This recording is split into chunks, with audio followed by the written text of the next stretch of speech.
ಶ್ರೀ ಗುರು ಚರಿತ್ರೆ ಪಾರಾಯಣ ಗ್ರಂಥ ಸರಳ ಕನ್ನಡದಲ್ಲಿ 5ನೇ ಅಧ್ಯಾಯ. ಶ್ರೀಮನ್ ಮಹಾಗಣಾಧಿಪತಿಯೇ ನಮಃ. ಶ್ರೀ ಸರಸ್ವತೇ ನಮಃ. ಶ್ರೀ ಗುರುಭ್ಯೋ ನಮಃ. ಸಿದ್ಧಮುನಿಯು ಹೀಗೆ ಹೇಳಿದನು. ಎಲೆ ನಾಮಧಾರಕನೇ ಕೇಳು. ಭಕ್ತರನ್ನು ಉದ್ಧರಿಸುವುದಕ್ಕಾಗಿ ಭಗವಂತನು ಅವತರಿಸಿರುತ್ತಾನೆ. ಅಂಬ ಋಷಿಯ ಕಾರಣದಿಂದಾಗಿ ಮತ್ಸ್ಯ, ಕೂರ್ಮ, ವಹಾರ, ನಾರಸಿಂಹ, ವಾಮನ, ಪರಶುರಾಮ, ರಾಮ, ಕೃಷ್ಣ, ಬುದ್ಧ ಹಾಗೂ ಕಲ್ಕಿ ಎಂಬ 10 ಅವತಾರಗಳನ್ನು ತಾಳಿದನು. ಅಲ್ಲದೆ ಅನೇಕ ಉಪ ಅವತಾರಗಳನ್ನು ತಾಳಿದನು. ಹೀಗೆ ಹಲವಾರು ಅವತಾರಗಳನ್ನು ತಾಳುವುದಕ್ಕೆ ದುಷ್ಟ ನಿಗ್ರಹ ಹಾಗೂ ಶಿಷ್ಟ ಪರಿಪಾಲನೆಯೇ ಮುಖ್ಯ ಕಾರಣವೇ ಹೊರತು ಬೇರೊಂದಿಲ್ಲ. ಮುಂದೆ ದ್ವಾಪರಯುಗವು ಮುಗಿದು ಕಲಿಯುಗವು ಪ್ರಾರಂಭವಾಗಿ ಬ್ರಾಹ್ಮಣರು ಆಚಾರಹೀನರಾಗಿ ಅಜ್ಞಾನಿಗಳಾಗಿ ತೊಡಗಿದರು. ಕಲಿಯ ಪ್ರಭಾವವು ಹೆಚ್ಚಾಗತೊಡಗಿತು. ಆ ಕಾರಣದಿಂದಾಗಿಯೇ ಸಗರ ಚಕ್ರವರ್ತಿಯ ಸಲುವಾಗಿ ಭಗೀರಥನು ಗಂಗೆಯನ್ನು ಭೂಮಿಗೆ ತಂದಂತೆ ಭಕ್ತ ಜನರೋದ್ಧಾರಕ್ಕಾಗಿ ಶ್ರೀಗುರುವು ಮತ್ತೆ ಅವತಾರ ಮಾಡಿದನು. ಅದು ಹೇಗೆಂದರೆ, ಪೂರ್ವ ದೇಶದಲ್ಲಿ, ಈಗಿನ ಆಂಧ್ರದಲ್ಲಿ ಪೀಠಾಪುರ ಎಂಬ ಪಟ್ಟಣವಿತ್ತು. ಆ ಊರಲ್ಲಿ ಆಪಸ್ತಂಭ ಶಾಖೆಯ ಅಪಳರಾಜ ಎಂಬ ಹೆಸರಿನ ಬ್ರಾಹ್ಮಣನು ಒಳ್ಳೆಯ ಧಾರ್ಮಿಕನಾಗಿ ಇರುತ್ತಾ ಇದ್ದ. ಆತನ ಹೆಂಡತಿ ಹೆಸರು ಸುಮತಿ ಎಂಬುದಾಗಿತ್ತು. ಅವಳು ಒಳ್ಳೆ ಪತಿವ್ರತೆಯಾಗಿಯೂ ನಿತ್ಯವೂ ಗಂಡನಿಗೆ ಸಹಕಾರಿಯಾಗಿ ಅತಿಥಿ ಅಭ್ಯಾಗತರನ್ನು ಒಳ್ಳೆಯ ಭಕ್ತಿಭಾವದಿಂದ ಪೂಜಿಸಿ ಸತ್ಕರಿಸುವ ರೂಢಿಯನ್ನು ಇಟ್ಟುಕೊಂಡಿದ್ದಳು. ಹೀಗಿರುತ್ತಿರಲು ಒಂದು ದಿವಸ ಆ ಬ್ರಾಹ್ಮಣನ ಮನೆಯಲ್ಲಿ ಅಮಾವಾಸ್ಯೆಯ ಶ್ರಾದ್ದ ವಿಧಿಯನ್ನು ತೀರಿಸುವ ತಿಥಿ ಬಂದಿತ್ತು. ಮನೆಯಲ್ಲಿ ಅದರ ಸಲುವಾಗಿ ಎಲ್ಲ ಸಿದ್ಧತೆಗಳು ನಡೆದಿದ್ದವು. ಇಂಥ ಸಮಯದಲ್ಲಿ ಶ್ರೀ ಗುರು ದತ್ತಾತ್ರಾಯನು ಅತಿಥಿ ವೇಷದಿಂದ ಆ ಬ್ರಾಹ್ಮಣ ಮನೆಗೆ ಬಂದನು. ಆಗ ಅಡುಗೆಯೇನೂ ಸಿದ್ಧವಾಗಿತ್ತು. ಆದರೆ ಶ್ರಾದ್ದ ಕರ್ಮಕ್ಕಾಗಿ ಆಮಂತ್ರಿತರಾದ ಬ್ರಾಹ್ಮಣರು ಇನ್ನೂ ಬಂದಿರಲಿಲ್ಲ. ಹೀಗಾಗಿ ಅವರ ಊಟವೂ ಆಗಿರಲಿಲ್ಲ. ಆಗ ಸುಮತಿ ಎಂಬ ಆ ಸಾಧ್ವಿಯು ಅತಿಥಿ ದೇವರೆಂಬ ಭಾವನೆಯಿಂದ ಬ್ರಾಹ್ಮಣರ ಭೋಜನವಾಗಿರದಿದ್ದರೂ ಸಹಿತ ದತ್ತಮೂರ್ತಿಗೆ ಭಿಕ್ಷೆ ನೀಡಿದಳು. ಅಷ್ಟರಲ್ಲಿಯೇ ಸಂತುಷ್ಟರಾದ ದತ್ತಾತ್ರಾಯನು ಆ ಸಾಧ್ವಿಗೆ ತನ್ನ ನಿಜ ರೂಪ ತೋರಿ ಪ್ರಸನ್ನನಾದನು.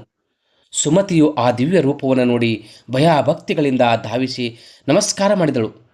ಪ್ರಸನ್ನನಾದ ದತ್ತನು ಅವಳಿಗೆ, ತಾಯಿ, ನಿನಗೆ ಇಷ್ಟವಿದ್ದ ವರವನ್ನು ಕೇಳಿಕೋ, ನಿನ್ನ ಅಪೇಕ್ಷೆ ಈಡೇರುವುದು ಅಂತ ಅಂದನು. ಆಗ ಸುಮತಿಯು, ಕೃಪಾಮನಿಧಿಯಾದಂತಹ ಜಗನ್ನಾಥನೇ, ನೀನು ನನಗೆ ವರವ ಕೊಡುವುದಾದರೆ ನನ್ನ ಮನಸ್ಸಿನಲ್ಲಿ ಒಂದು ಬಲವತ್ತರವಾದಂಥ ಆಸೆ ಇದೆ. ಅದನ್ನು ಪೂರೈಸಿಕೊಡಬೇಕು. ಅದು ಅಸತ್ಯವಾಗಬಾರದೆಂದು ಮತ್ತೊಮ್ಮೆ ನಮಸ್ಕರಿಸಿದಳು. ಅವಳ ದಯಾನ್ವಿತವಾದ ಬೇಡಿಕೆಯಿಂದ ಸಂತುಷ್ಟನಾದಂಥ ದತ್ತನು, ಅಮ್ಮ, ನಿನ್ನ ಆಸೆ ಏನಿದೆ ಎಂಬುದನ್ನು ಗುಪ್ತವಾಗಿರಿಸದೆ ಸ್ಪಷ್ಟವಾಗಿ ಹೇಳು. ಸತ್ಯವಾಗಿಯೂ ನಿನ್ನ ಮನಸ್ಸಿನ ಇಚ್ಛವನ್ನು ಈಡೇರಿಸುವನು ಎಂದು ಹೇಳಿದರು. ಅದಕ್ಕೆ ಸುಮತಿಯು, ಯೋಗೀಶ್ವರನೇ, ನನ್ನ ಆಸೆ ಬೇರೇನೂ ಇಲ್ಲ. ನೀನು ನನ್ನನ್ನು ಅಮ್ಮ ಎಂದು ಸಂಬೋಧಿಸಿದೆಯಲ್ಲ, ಅದಕ್ಕನುಸರಿಸಿ ಮಾತೃತ್ವವನ್ನು ಪಡೆಯುವುದಕ್ಕೆ ನನ್ನನ್ನು ಅರಳನಾಗಿಸುವ ಕೃಪೆ ಮಾಡು. ಯಾಕೆಂದರೆ ಇದುವರೆಗೆ ನನಗೆ ಹುಟ್ಟಿದ ಮಕ್ಕಳಲ್ಲಿ ಬಹಳಷ್ಟು ಕೂಸುಗಳಿರುವಾಗಲೇ ಸತ್ತು ಹೋದವು. ಈಗ ಉಳಿದ 2 ಮಕ್ಕಳಲ್ಲಿ ಒಬ್ಬನು ಕುರುಡನಾಗಿದ್ದಾನೆ, ಇನ್ನೊಬ್ಬನು ಹೆಳವನಾಗಿದ್ದಾನೆ. ಇಂಥ ಊನ ಅಂಗಹೀನ ಮಕ್ಕಳಿಂದ ನನಗೇನು ಉಪಯೋಗ?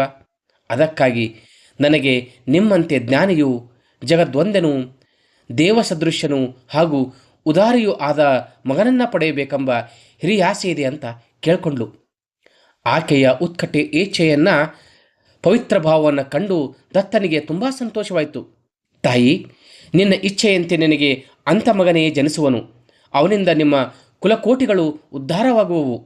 ಈ ಕಲಿಯುಗದಲ್ಲಿ ಅವನ ಅವತಾರವು ಪ್ರಸಿದ್ಧವೆನಿಸುವುದು. ಆದರೆ ನೀವು ಯಾವಾಗಲೂ ಅವನ ಹೇಳಿಕೆಯಂತೆಯೇ ವರ್ತಿಸಬೇಕು. ಅದಕ್ಕೆ ತಪ್ಪಿ ನಡೆದದ್ದ ಆದರೆ ಮಾತ್ರ ನಿಮ್ಮ ಮಗನು ನಿಮ್ಮಿಂದ ದೂರವಾಗುವನು. ತಾಯಿ, ನಿನ್ನ ಮಗನು ಒಳ್ಳೆಯ ಜ್ಞಾನಿಯಾಗಿ ಬಾಳುವನಲ್ಲದೆ ನಿಮ್ಮ ದುಃಖ ದಾರಿದ್ರ್ಯಗಳನ್ನೆಲ್ಲ ದೂರ ಮಾಡುವನು. ನೀನೇನು ಚಿಂತಿಸಬೇಡ ಎಂದು ಅಭಯಹಸ್ತ ತೋರಿ ನಿಂತಲ್ಲಿಯೇ ಅದೃಶ್ಯನಾಗಿ ಬಿಟ್ಟನು. ಆಗ ಸುಮತಿಗೆ ಅತ್ಯಂತ ವಿಸ್ಮಯವಾಯಿತು. ತನ್ನ ಪತಿಯು ಮನೆಗೆ ಬಂದೊಡನೆ ನಡೆದ ವಿಷಯವನ್ನೆಲ್ಲ ಆತನಿಗೆ ಬಲು ಅಚ್ಚರಿಯಿಂದ ತಿಳಿಸಿದಳು. ಅವಳ ಮಾತು ಕೇಳಿ ಅಪಳರಾಜನಿಗೂ ಬಲು ಸಂತೋಷವೆನಿಸಿತು. ಅವನು ತನ್ನ ಸತಿಯನ್ನು ಕುರಿತು, ನೋಡು ಸುಮತಿ, ಮಧ್ಯಾಹ್ನ ಕಾಲದಲ್ಲಿ ದತ್ತ ಗುರುವೇ ಆತ ಭಿಕ್ಷೆಗೆ ಬರುವುದುಂಟು. ಎಂಥ ಪ್ರಸಂಗದಲ್ಲಿಯೂ ಆತನನ್ನು ಪ್ರಜ್ಞಾನ ಪ್ರಜ್ಞಾನ್ಮುಖನಾಗಿ ಮಾಡಿ ಕಳಿಸಬೇಡ. ಅವನು ಯಾವಾಗಲೂ ಕರವೀರ, ಮಾಹೂರ ಮತ್ತು ಪಾಂಚಾಳೇಶ್ವರ ನಗರದಲ್ಲಿ ವಾಸಿಸುತ್ತಾನೆ. ಭಕ್ತರ ಪರೀಕ್ಷೆಗಾಗಿ ಭಿಕ್ಷುಕ ವೇಷ ಧಾರಣ ಮಾಡಿಕೊಂಡು ಮಧ್ಯಾಹ್ನ ವೇಳೆ ಸರಿಯಾಗಿ ಭಿಕ್ಷೆಗೆ ಬರುತ್ತಾ ಇರ್ತಾನೆ. ಆದ ಕಾರಣ ನೀನು ಈ ವಿಷಯದಲ್ಲಿ ನನ್ನ ಅಪ್ಪಣೆಯ ದಾರಿ ಕಾಯದೆ ಭಿಕ್ಷೆ ನೀಡಬೇಕೆಂದು ಹೇಳಿದನು. ಆ ವಿಪ್ರ ಸ್ತ್ರೀಗೆ ತಟ್ಟನೆ ನೆನಪಾಯಿತು. ಇಂದು ಮನೆಯಲ್ಲಿ ಪಿತೃಗಳ ಶ್ರಾದ್ದವಿದ್ದಿತು. ಆದರೂ ನಾನು ಬ್ರಾಹ್ಮಣರು ಊಟ ಮಾಡುವ ಮೊದಲೇ ಅತಿಥಿಗೆ ಭಿಕ್ಷೆ ನೀಡಿ ನಿಮ್ಮ ಆಜ್ಞೆಯನ್ನು ಉಲ್ಲಂಘಿಸಿದಾಯ್ತಂತ ನುಡಿದುಬಿಟ್ಲು. ಬ್ರಾಹ್ಮಣನು ಸಂತೋಷಭರಿತನಾಗಿ, ಪತಿವ್ರತೆಯೇ, ನೀನು ಸರಿಯಾದ ಕಾರ್ಯವನ್ನೇ ಮಾಡಿರುವೆ. ಇಂದು ನಿನ್ನ ಪಿತೃಗಳು ಸಂಪೂರ್ಣ ತೃಪ್ತಿ ಹೊಂದಿದರು. ಯಾಕೆಂದರೆ ಶ್ರಾದ್ದ ದಿವಸ ನಾವು ಕರ್ಮಾದಿಗಳನ್ನು ಮಾಡಿ ಪಿತೃಗಳ ಹೆಸರಿನಿಂದ ವಿಷ್ಣುವಿಗೆ ಸಮರ್ಪಿಸುತ್ತೇವೆ. ಆದರೆ ಇಂದು ಅಕಸ್ಮಾತ್ತಾಗಿ ಅವನೇ ವಿಷ್ಣುವೇ ಅತಿಥಿಯಾಗಿ ಬಂದು ನಮ್ಮ ಮನೆಯಲ್ಲಿ ಭಿಕ್ಷೆ ಸ್ವೀಕರಿಸಿ ಹೋಗಿರುನಂದ ಮೇಲೆ ನಿಶ್ಚಯವಾಗಿಯೂ ನಮ್ಮ ಪಿತೃಗಳೆಲ್ಲರೂ ಸದ್ಗತಿ ಹೊಂದಿದರು. ಅವರ ಜನ್ಮವು ಪಾವನವಾಯಿತು. ಅದು ಅಲ್ಲದೆ ನೀನು ಬೇಡಿಕೊಂಡಿರುವ ವರದಿಂದಾಗಿ ನಿಶ್ಚಯವಾಗಿಯೂ ನೀನು ಸತ್ಪುತ್ರನಿಗೆ ತಾಯಿಯಾಗುವಿ. ಅದಕ್ಕಾಗಿ ನೀನು ಮನದಲ್ಲಿ ಯಾವ ಕಾರಣಕ್ಕಾಗಿಯೂ ಚಿಂತೆ ಮಾಡಬೇಡ ಅಂತ ನುಡಿದನು. ಇಂತೂ ಆ ದಂಪತಿಗಳಿಬ್ಬರೂ ನಿಶ್ಚಿಂತೆಯಿಂದ ಕಾಲ ಕಳೆಯುತ್ತಿರಲು ಮುಂದೆ ಕೆಲ ದಿನಗಳಲ್ಲಿಯೇ ಆ ಬ್ರಾಹ್ಮಣನ ಹೆಂಡತಿಯು ಗರ್ಭಿಣಿಯಾದಳು. ಕಾಲಕ್ರಮಿಸಿ 9 ತಿಂಗಳು ತುಂಬಿದಾಗ ಒಂದು ಶುಭ ದಿನದಲ್ಲಿ ಅವಳು ಗಂಡು ಮಗುವನ್ನೇ ಹೆತ್ತಳು. ಆಗ ಆ ದಂಪತಿಗಳ ಆನಂದಕ್ಕೆ ಪಾರವೇ ಉಳಿಯಲಿಲ್ಲ.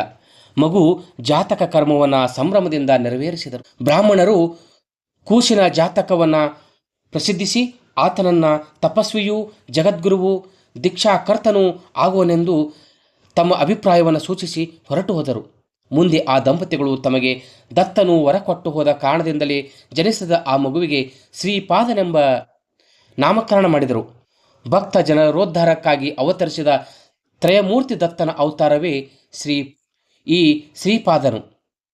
ದಿನಗಳು ಉರುಳಿ ಶ್ರೀಪಾದನಿಗೆ 7 ವರ್ಷಗಳಾಗಲು ತಂದೆಯು ಒಳ್ಳೆಯ ವಿಜೃಂಭಣೆಯಿಂದ ಆತನ ಉಪನಯನವನ್ನು ನೆರವೇರಿಸಿದನು. ಮುಂಜೀಮ ಕಟ್ಟಿಕೊಂಡು ಗಾಯತ್ರಿ ಮಂತ್ರೋಪದೇಶ ಪಡೆದೊಡನೆಯೇ ಬ್ರಹ್ಮಚಾರಿಯಾದ ಶ್ರೀಪಾದನು ವೇದಘೋಷ ಮಾಡತೊಡಗಿದಾಗ ಅದನ್ನು ಕಂಡು ನೆರೆದ ಬ್ರಾಹ್ಮಣರೆಲ್ಲ ವಿಸ್ಮಯಗೊಂಡು ಬಿಟ್ರು. ಈತನು ಜನರಿಗೆ ಆಚಾರ, ವ್ಯವಹಾರ, ಪ್ರಾಯಶ್ಚಿತ ಮುಂತಾದವುಗಳ ಬಗ್ಗೆ ವಿವರಣೆ ನೀಡುವುದನ್ನು, ಬ್ರಾಹ್ಮಣರಿಗೆ ವೇದಾಂತ, ಭಾಷ್ಯ, ವ್ಯಾಕರಣ ಮುಂತಾದವುಗಳನ್ನು ವ್ಯಾಖ್ಯಾನಿಸುವುದನ್ನು ಕಂಡು ಈತನು ಸಾಮಾನ್ಯ ಮಾನವನಲ್ಲ, ಇವನು ಅವತಾರ ಪುರುಷನೇ ಅಂತ ಎಲ್ಲರೂ ಕೊಂಡಾಡಿಬಿಟ್ರು. ಇದೇ ನಿತ್ಯ ಚಟುವಟಿಕೆಯಲ್ಲಿ 16 ವರ್ಷಗಳು ಕಳೆದು ಹೋದವು. ಆಗ ಶ್ರೀಪಾದದ ತಂದೆ ತಾಯಿಗಳಿಗೆ ಆತನ ಮದುವೆ ಮಾಡಬೇಕೆಂಬ ಹಂಬಲ ಉಂಟಾಯಿತು. ಅವರು ತಮ್ಮ ವಿಚಾರವನ್ನು ಮಗನಿಗೆ ತಿಳಿಸಲು ಶ್ರೀಪಾದನು, ನೀವು ಮದುವೆ ಮಾಡುವುದಕ್ಕಿಂತ ಮೊದಲು ನಾನು ವೈರಾಗ್ಯವೆಂಬ ಸ್ತ್ರೀಗಳನ್ನು ಬಯಸಿ ಮದುವೆಯಾಗಿ ಬಿಟ್ಟಿದ್ದೇನೆ. ಅವಳ ಹೊರತು ಇತರ ಸ್ತ್ರೀಯರೆಲ್ಲ ನನಗೆ ಮಾತೃ ಸ್ವರೂಪದವರು. ನಾನು ಅಪ್ಪಟ ಬ್ರಹ್ಮಚಾರಿಯೂ ಆಗಿದ್ದು ನಾನು ಯೋಗಶ್ರೀಯನ್ನು ಒಲಿದ ಕಾರಣದಿಂದಲೇ ನನಗೆ ಶ್ರೀಪಾದ ವಲ್ಲಭನೆಂದು ಹೆಸರಿದೆ. ಆದ ಕಾರಣ ನೀವು ದಯವಿಟ್ಟು ಅನ್ನ ವಿಚಾರ ಮಾಡುವ ಗೋಜಿಗೆ ಹೋಗಬೇಡಿ. ಇನ್ನು ನಾನು ಉತ್ತರ ಭಾರತದತ್ತ ಪ್ರಯಾಣಕ್ಕೆ ಹೊಡುವೆನೆಂದು ನುಡಿಯಲು ತಂದೆ ತಾಯಿಗಳಿಗೆ ತುಂಬ ಯೋಚನೆಗೀಡಾಗ್ಬಿಟ್ರು. ಹಿಂದೆ ಭಿಕ್ಷಕನು ಹೇಳಿ ಹೋದ ಮಾತು ಅವರಿಗೆ ತಟ್ಟನೆ ಸ್ಮರಣೆಗೆ ಬಂತು. ಈಗ ನಾವು ಶ್ರೀಪಾದನ ಮಾತಿಗೆ ಎದುರಾಗಿ ನುಡಿದರೆ ಕೆಲಸ ಕೆಡುವುದೆಂದು ಅವರು ಅಪ್ತಾಲೋಚನೆ ಮಾಡಿಕೊಂಡು ಶ್ರೀಪಾದನಿಗೆ ಈ ರೀತಿಯಾಗಿ ಕೇಳಿಕೊಂಡ್ರು. ಅಪ್ಪ ಮಗನೇ, ನಿನ್ನ ಮಾತಿಗೆ ಎದುರಾಡುವುದಕ್ಕೆ ನಮಗೆ ಮನಸ್ಸಿಲ್ಲ. ಆದರೂ ನೀನು ನಮ್ಮನ್ನು ಮುಪ್ಪಿನ ಕಾಲದಲ್ಲಿ ಜೋಪಾನ ಮಾಡಬಹುದೆಂದು ಹಿರಿದಾದ ಆಸೆಯನ್ನು ಇಟ್ಟುಕೊಂಡಿದ್ದೇವಪ್ಪ ಎಂದು ತೀರ ವ್ಯಾಕುಲರಾಗಿ ನುಡಿದು ಕಣ್ಣೀರು ಸುರಿಸುತ್ತಾ ಅಳ್ತಾ ಇದ್ರು. ಪುತ್ರ ವಿರಹ ಉಂಟಾಗುವುದರಿಂದ ಆ ವಾತ್ಸಲ್ಯಮಹಿಯಾದಂಥ ತಾಯಿಯಂತೂ ಮೂರ್ಛಿತಳಾಗಿ ಬಿದ್ದುಬಿಟ್ಲು. ಆಗ ಶ್ರೀಪಾದನು ಕಾರುಣ್ಯದಿಂದ ಆ ತಾಯಿಯ ಕೈ ಹಿಡಿದು ಮೇಲೆಬ್ಬಿಸಿ ಸಂತೈಸುತ್ತಾ ಹೀಗೆ ಹೇಳಿದನು, ಅಮ್ಮ, ಅವ್ವ, ತಾಯಿ, ನನ್ನ ಬಗ್ಗೆ ನೀನು ಮನದಲ್ಲಿ ವ್ಯಾಕುಲತೆ ತಳೆಯಬೇಡಮ್ಮ. ನೀನು ಬಯಸುವುದೆಲ್ಲವನ್ನ ಪೂರೈಸಿಕೊಟ್ಟೆ. ನಾನು ಹೊರಡುವೆ, ನೀನು ನಿಶ್ಚಿಂತೆಯೆಂದಿರು. ಈ ರೀತಿ ಹೇಳಿದ ಮಗನ ಮಾತುಗಳನ್ನು ಕೇಳಿ ತಾಯಿಗೆ ಮತ್ತಷ್ಟು ದುಃಖ ಬಂದಿತು. ಅವಳು ಅಳುತ್ತಾ, ಕಂದ, ನಿನ್ನ ಮುಖ ನೋಡಿ ನಾವು ಎಲ್ಲ ದುಃಖವನ್ನು ಮರೆತಿದ್ದೇವಪ್ಪ. ನನಗೆ ನಿನ್ನನ್ನುಳಿದು 2 ಮಕ್ಕಳಿದ್ದರು. ಒಬ್ಬನು ಕುರುಡನಾಗಿದ್ದಾನೆ, ಇನ್ನೊಬ್ಬನು ಹೆಳವನಾಗಿದ್ದಾನೆ ಅಂದ ಮೇಲೆ ನೀನೇ ನಮ್ಮನ್ನಗಲಿದರೆ ಅಂತ್ಯಕಾಲದಲ್ಲಿ ನಮ್ಮನ್ನು ಆರೈಕೆ ಮಾಡುವರಾರಪ್ಪ, ಅಲ್ಲದೆ ಅಂಗವಿಕಲರಾದಂಥ ನಿನ್ನ ಅಣ್ಣಂದಿರ ಗತಿಯೇನು ಎಂದು ಕೇಳಿದಳು. ಮಾತೆಯ ಅರ್ಥಪೂರ್ಣವಾದಂಥ ಮಾತುಗಳನ್ನು ಕೇಳಿ ಶ್ರೀಪಾದನು ಆ ಇಬ್ಬರು ಸಹೋದರರನ್ನು ತನ್ನ ಅಮೃತ ದೃಷ್ಟಿಯಿಂದ ನೋಡಿದನು. ಕೂಡಲೇ ಆ ಕುರುಡನಿಗೆ ಕಣ್ಣುಗಳು ಬಂದವು. ಕುಂಟನ ಕಾಲು ನೆಟ್ಟಗಾಗಿ ಓಡುವಂತಾದವು. ಅವರಿಬ್ಬರಿಗೂ ಶ್ರೀಪಾದನ ಕೃಪಾದೃಷ್ಟಿ ಬಿದ್ದೊಡನೆ ವೇದ, ಶಾಸ್ತ್ರ, ವೇದಾಂತ, ವ್ಯಾಕರಣ ಮುಂತಾದವುಗಳ ಸಂಪೂರ್ಣ ಜ್ಞಾನವಾಗಿ ಹೋಗ್ಬಿಡ್ತು. ಅವರು ತಮ್ಮ ಜನ್ಮ ಸಾರ್ಥಕಗೊಳಿಸಿದ ಶ್ರೀಪಾದನ ಅಡಿಗಳಿಗೆ ಬಹುಭಕ್ತಿಯಿಂದ ನಮಸ್ಕರಿಸಿದರು. ಅಣ್ಣಂದಿರು ತಮ್ಮನ ಪಾದಕ್ಕೆ ಎರಗಿಬಿಟ್ರು. ಶ್ರೀಪಾದನು ಅವರನ್ನು ಕುರಿತು, ಸಹೋದರರೇ, ಇಂದಿನಿಂದ ನೀವು ತಂದೆ ತಾಯಿಗಳ ಸೇವೆ ಮಾಡುತ್ತಾ ಪೂರ್ಣಾಯುಷ್ಯಗಳಾಗಿ ಬಾಳಿರಿ. ನಿಮ್ಮ ದುಃಖ ದಾರಿದ್ರ್ಯಗಳೆಲ್ಲ ನಿವಾರಣೆಯಾದವು.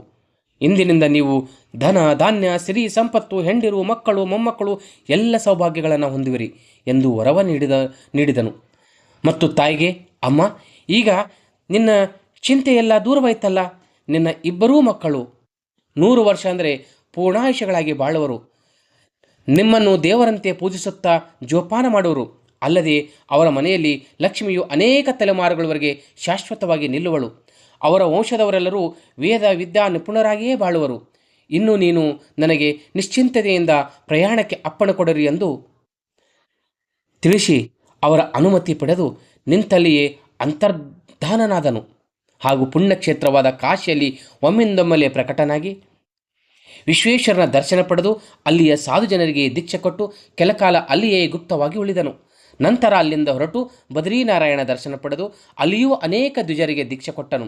ಮುಂದೆ ತೀರ್ಥಕ್ಷೇತ್ರಗಳ ಸಂದರ್ಶನ ಮಾಡುತ್ತಾ ಮನೋವೇಗದಿಂದ ಗೋಕರ್ಣ ಕ್ಷೇತ್ರಕ್ಕೆ ಬಂದನು. ಹೀಗೆ ನಾಮಧಾರಕನಿಗೆ ಸಿದ್ಧಮುನಿಯು ಹೇಳಿದ ನಂಬಲಿಗೆ ಶ್ರೀ ಗುರುಚರಿತ್ರೆ ಎಂಬ ಕಥಾ ಕಲ್ಪತರುವಿನಲ್ಲಿ ಶ್ರೀ ನರಸಿಂಹ ಸರಸ್ವತಿ ಉಪಾಖ್ಯಾನದಲ್ಲಿ ಸಿದ್ಧ ನಾಮಧಾರಕನ ಸಂವಾದದಲ್ಲಿ 5ನೇ ಅಧ್ಯಾಯ ಮುಕ್ತಾಯವಾಯಿತು. ಶ್ರೀಮದ್ ದತ್ತಾತ್ರೇಯ ಅರ್ಪಣಮಸ್ತು.